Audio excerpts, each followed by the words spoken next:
Welcome to the Real Generation Gap. I'm Rudy Ruiz. I'm Fred Satilli. And today we're going to be discussing Paint Your Wagon from 1967. So prepare yourself for the bloody mayhem and unholy carnage of Joshua Logan's Paint Your Wagon. With blood, I bet.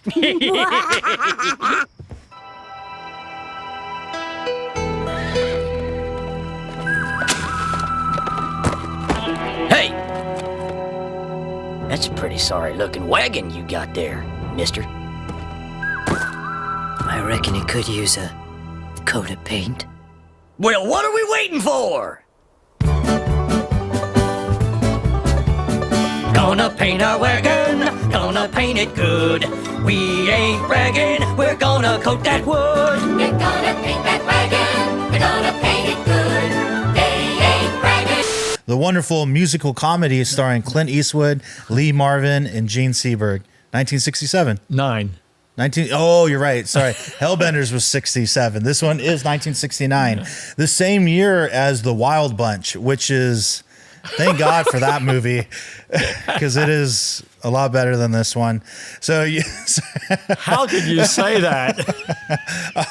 this one didn't have enough bloodshed and machine guns. This movie follows a couple of prospectors during the gold rush in California that are building a town, and some Mormons come to town, and they both marry Gene Seberg, and hilarity ensues. So I'll throw it to you. I was not feeling this movie, as you can tell. Well, let me not do it a disservice. Let me throw it to you. Number one, it's a musical. And It's a musical, yes. Like Oklahoma. I mean, it's a musical, Yeah. and I knew that would be torture for you. It sure was. And 2 hours and 44 minutes. I hesitated to even recommend this, but here's the deal. Mm-hmm. This, in my family, I have a brother and 4 sisters that all know every song in this thing. This is a real, I was thinking what a good family movie this is, but really it's all like drunks and prostitutes and stuff. Like it's not really, it's not really a family story. You're better off watching like a Lost Dog movie if you're looking for. But it is really a comedy. It's really funny, and it's got a lot of great lines. And I don't know if you caught any of the great lines, but it's got a lot of great moments. And as I said, it's a musical, and one of the great moments is the song Mariah. And they have this terrific tenor sing this incredibly beautiful love song that was a hit on the radio and everything. This is when they really, you can understand every word he says, and it's beautiful orchestration and all that. And it's a heavy song, and for that alone, it's a beautiful thing. It's got nothing to do with the story. They just inject it in, But that's one of the big highlights of the thing. Now, in the beginning, you said they both married a Mormon or something, and the audience doesn't know what the heck you're talking about. Mm-hmm. But what happens is, it's out in California, it's gold country, prospector country, and there's all these wildcat guys all over the place prospecting, and Clint Eastwood and his brother go down the cliff with the wagon. The brother is killed. Clint Eastwood has a broken arm and leg, and Lee Marvin, who's just a drunken prospector, he goes down and he rescues him. And when they go to bury his brother, and they're digging the hole to bury the brother, that's when they strike gold. Mm-hmm. So Lee Marvin says, "This is my claim. I'm staking a claim to this whole area. I found gold." So that's why he's the rich guy in the story. Mm-hmm. And that's an important part, right? So now, because he's found gold, everybody swarms there. And he likes being a loner. He's a mountain man. He doesn't want a lot of people around. But all the people swarm there to begin the prospect now, and they create No Name City. And because they all don't want civilization, they want it to be just like bars and whorehouses. Like they just, they'll have a general store, but they don't want a church there. They don't want a theater. They don't want a museum. They don't want any of that kind of stuff. They're just the guys. Everybody. The sign says No Name City, a hell, Hell, fee. City, right? A healthy city. And then it says population, drunk. Mm-hmm. So that's the vibe. Mm-hmm. And so this place is being built because there's hundreds of guys. There are no women. They're like, we need to build like a hotel and get some women in here. The way they do that, they actually find women on stagecoaches from someplace else and they bring them there. They kind of hijack the hookers, right? And the women don't care. But in the meantime, Clint Eastwood and Lee Marvin, they decide they're going to be partners. And Lee Marvin says, I may be a drunk, I may be careless, I may be reckless, but I never double deal a partner. If you're my partner, I'm going to be loyal. And what I need you to do is I need you to get me through my melancholy times. And times when I get too drunk and I get melancholy, I'm going to need you to pull my fat out of the fire. And he says, I'll do that. I like you and everything. You help me bury my brother. They become partners. Now, all these guys are doing this, and a Mormon shows up, and he's got 2 wives. And the 2 wives really don't like each other. The whole town says, look, we none of us have any women, and you have 2 women. This isn't equitable. What are we going to do? And he says, well, I'll sell you this one. And it's Jean Seberg, and she's as beautiful as a girl can be. And they're like, oh, my God. So they start the bidding. And they're bidding like material things, I'll give this amount of gold and 2 mules and a blanket, and they're trying to do this. In the meantime, Lee Marvin wakes up out of his stupor, and he crashes through the crowd, and he gets the gist of and he says, whatever the bid is, I'll just double it, because he's got the money, because it's his claim, right? Whatever the bid is, I'll double it. And he collapses in the mud. And then the Mormon says, okay, well, that's, we'll take that. He bids $800, and we'll take that. And here she is. And then she comes through the crowd looking for the guy who won the bid. And she sees the very handsome Clint Eastwood, young, handsome man. And she says, are you the one? And he's like, no, it's him. He's like laying face down in the mud. And she says, oh, my God. He goes, well, we'll clean him up and everything. So they do that. And then now the story continues. And the guys realize that there's so much gold in the town that people are dropping gold dust and gold pebbles, and little nuggets are going right through the floorboards of the buildings, because all these buildings are really rough. Mm-hmm. And they said, man, if we tunnel underneath the town, all this gold is going to be falling right into our hands. And they make tunnels under, and they tunnel under the whole city. Well, it doesn't take long for a minister to come to town, and he wants to put up a church or whatever. And this is one of the great lines that I love in the movie. Lee Marvin, he sees that Elizabeth, his wife, and the great thing is that she wants to keep both of those men. She wants to keep Lee Marvin and Clint Eastwood. Mm-hmm. And she says, I don't see why, if a man can have more than one wife, why can't a woman have more than one husband? And they, I can't think of a reason why they can't have that. He goes, there's nothing in the 10 Commandments about that or anything. And he says, okay, well, we're run by mining law here. So even when they sell her, it's like, well, you make a stake and a claim, right? They did through a mining contract, he gets her. So she gets to keep both of those guys. It's an interesting part of the story. But when the minister comes to town, she doesn't want to admit that she's got 2 husbands, because he thinks it's immoral.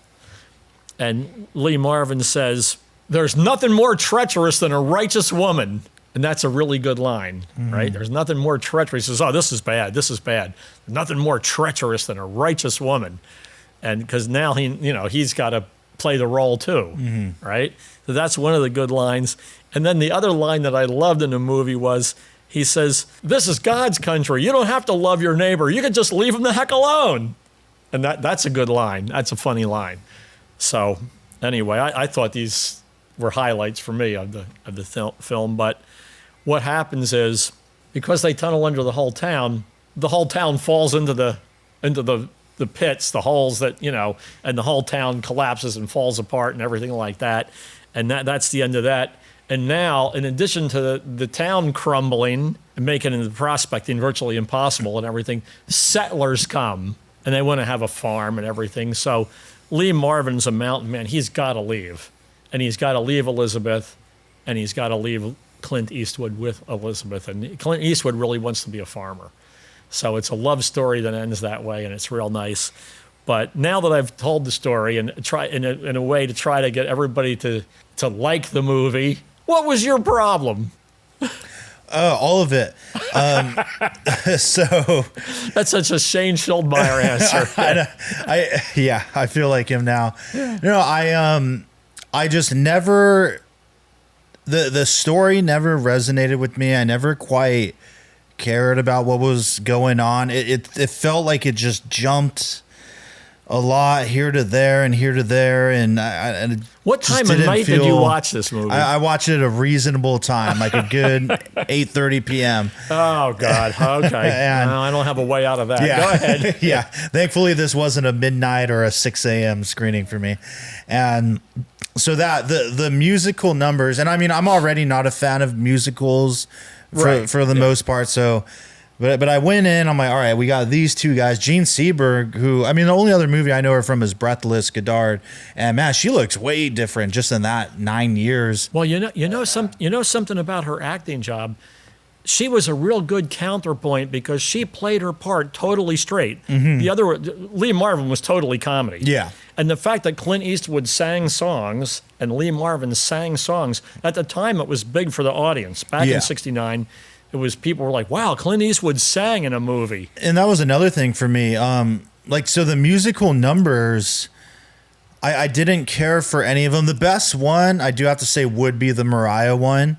You know, for sure. If I had to, of the songs, what's the best one? That's probably the best sequence. The rest of it, though, I didn't really care for. I don't. Where are we going? I don't know. That's probably the only thing I remember. Yeah, it's so bad. It's so bad. Right. Like, that's it. But none of it stuck with me. Them singing, I found to be very surprising. When it came to Lee Marvin, I was like, that was comedy singing. Yeah, you know? I'm like, that does sound like him. It's got to be him. Clint, I thought, was dubbed, but then there'd be moments where I'm like, man, is it him? And because it wasn't good. Like, the singing wasn't like, wow, what a great singer. It was like, yeah, they're both pretty flat, and as you said, it was in fact them. So I can appreciate that they went for it. I know Gene Seberg was dubbed, and yeah, man, I mean, I just didn't really care for the story or what it was about. I didn't get invested in the characters. Again, I didn't care for the musical numbers. Cinematography, I thought, was good. I think the spectacle of the last sequence, the buildings collapsing, was pretty crazy, and me, I was like, man, a lot of work went into this. The bull was running. You know, so all that was pretty wild. Let me tell them about it. Let me tell them. You know, they made like a little stadium, like a rodeo, and they were going to have a bear fight a bull, and everybody came to see this, but the weight of the bull, he collapsed into the tunnel. And then as he charged through the tunnel, he knocked down all the supports that were holding the whole town up. And that's why the town collapsed. Yeah. So that was kind of a fun deal.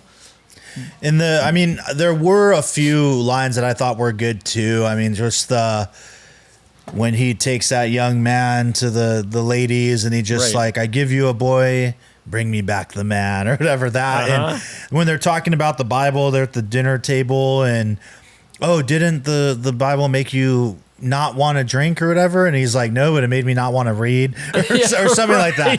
It made me sick of reading. So I thought that was kind of funny. But then the great moment too was the kid who was the righteous son of the minister who had just been totally debauched. He's drinking and smoking and going with the girls and stuff. And she had purged the house of alcohol. So Lee Marvin says, isn't there any alcohol in this house? He said, and then take mine. Here, take mine. Yeah. And he goes, thanks, kid, you saved my life. And that line, you saved my life. I've been in that situation many times in my life where it was like, hey, thanks, you saved my life. And see, for me, because I go all the way back with it, it's a thing, my family, we watch this on TV and stuff, right? So that, thanks, kid, you saved my life. That's like ingrained in me. It's a moment that I remember, like, that's it. Yeah, I got, I've said that 100 times since. Yeah. Adopted that line into my own lexicon, right? So anyway. Yeah. And I definitely, I can appreciate that for sure. Yeah. And I mean, other than those couple little moments, like none of it was funny to me. Again, it wasn't really interesting. There's one like great shot of Gene Seberg. I won't say what it is, but that was a really good moment for a few seconds. And yeah, I just didn't resonate for me. Yeah, man. It's hard to sell bored. a musical in this day and age, right? Yeah. Look at the Joker one. What a tragedy that was, right? Yeah. It was like you swore off musicals. Yeah. But I really wanted this to be on our show. And I think a certain kind of person would really appreciate this. I know all my sisters would, And I don't know about my brother, And it is, I don't know, it is interesting to see these two actors in particular at that point in time do a movie like this. I imagine that must have been pretty wild for fans of The Good, the Bad, and the Ugly, and some other Just films. made Fistful of Dollars, and now this. Yeah, right? I that must have The been Man with No Name. You know, like that must have been a real doozy. And I mean, props to Clint for like showing some other range in this one, even though he does. Like you said, Lee Marvin definitely plays up the comedy. I don't feel Clint does that. No, but, Clint, he's kind of like you recognize him from Dirty Harry. Right. Like he sort of has that haircut. right. It's that face. Like that look. Yeah. But Lee Marvin, see, just like in Cat Ballou, when he does the funny, he knocks us out of the park. Yeah. When he sings "I Was Born Under a Wandering Star," I mean, talk about disrespecting a song, right? Yeah. He really pulls off the drunk good. Yeah. And he's the drunk in Cat Ballou too. Yeah. Yeah, and another crazy thing I read was apparently he turned down a role in the Wild Bunch to do this movie. I think because it paid a lot more. And when I think about that, I'm like, oh yeah, he would have been perfect in the Wild Bunch. Yeah, like oh man, what a missed opportunity. Well, I mean that movie's already great, so it doesn't matter anyway. But yeah, it's interesting, and it would have been maybe cool to see them do something a little more my speed, a Western with these two guys. It's a little, didn't you love at the end? More grit. All through the movie, he calls Clint Eastwood partner. Mm-hmm. And at the end, when they're finally splitting up, he says, "What is your name anyway?" And that's like, to me, it was like authentic, Mm-hmm. And then he says, "Sylvester Newell." And Lee Marvin says, "No, that's a good name for a farmer." That kind of stuff. I just find it sweet. Mm-hmm. Mm-hmm. And there's a sweetness to the movie. Gene Seberg, she really adds the sweetness. Mm-hmm. She's that whole counterpoint. Like without her part and everything, she's the bridge between Clint Eastwood and Lee Marvin. Mm-hmm. Like she's really in the middle there, and her playing her part straight. She's a lady. She wants a house. She wants everybody to take off their shoes, that kind of thing. It added just the right extra element of sweetness to just a drunken debauchery scene. Yeah, no, that's well said. Yeah. So, anyway, the movie is certainly not a must see. I'm not gonna put that on you, but I certainly think if you can withstand the musical. Because some people just can't withstand the musical. I mean, I know. Like I said, my sisters and my brother would not watch this, especially if it was now. Mm-hmm. Like if he had never seen this, it'd be like, "What are you doing to me?" You're like 15 minutes. It'd be, he'd start drinking. Yeah. So, but if you're the type that you can handle, a thing like that, like Oklahoma, and I think for a musical, it's kind of great. Setting is good. The photography is great. I mean, the scenes that they show and everything, all that stuff is really good. And good stunt scenes and that kind of stuff. I love it when he sees the lady nursing the baby, and he's, he can't believe, he goes over the river and just dives face first into the river, and he gets up and he looks back again, and he's like, okay, it wasn't a hallucination. Right. What's going on here? He passed out in one world and woke up in another world, and all of a sudden there's women here. What did I miss? Thought that was just a funny scene, and that face first into the river was a good stuntman move, right? I mean, that was really definitely. But anyway, thanks for watching it, Rudy. I appreciate you being a good sport about this. And I knew you weren't going to be like hot to trot, but I just wanted to add it to our little counterpoint there. It is crazy to me because my first knowledge of this movie was an old Simpsons episode where they put it. Have you guys seen that from years ago? So I knew it was a movie that existed, but I'd never seen it. But there's a part where they rent it and they're like, "Oh, Lee Marvin and Clint Eastwood," and it's them singing and they're just like in shock. They're singing! They're singing, Marge! Why aren't they killing each other? Yeah, their guns are right there. Wait. Here comes Lee Marvin. Thank God. He's always drunk and violent. What the hell is going on in my town? We're just painting this wagon. You got a problem with that? As a matter of fact, I do. You missed a spot. Well, grab a brush and join in. Gonna paint your wagon, gonna paint it fine. Gonna use oil-based paint, cause the wood is pine. Who knew that Lee Marvin could do such marvelous splits? He's dreamy. So for me, like, yeah, I definitely can't recommend it. I honestly feel that even if you are a musical fan, like, I don't know, I guess you'd have to be really deep into it to even like this, because yeah, I just don't think the songs hit. Because even for me not liking musicals, there's some that I can get down with. Chicago, I can get down with Hello Dolly, you know, a couple others, but yeah, I don't know. And just it's a long 2 hour 44 minutes, you know, with the intermission. It's a long movie that I feel delivers very little entertainment. But so that's just me. I guess this is the first kind of gap we've had in a long time. All right. Yeah. Finally. So, finally. yeah. I knew that would be the case, Yeah. but I had a hope. I was, well, maybe you won't, you know. I tried. I really tried. I mean, when you came through the door, you did smile when you saw me. There wasn't that kind of like, yeah, hatred. why am I doing this with you? You know, like that kind of a thing, which I thought might be the case. Yep. But thanks for indulging me on this thing. And thank you, Rudy, for doing that the same in the audience. And I hope somebody finds this and enjoys it, because there are those who do. Mm-hmm. Anyway, we'll see you next time.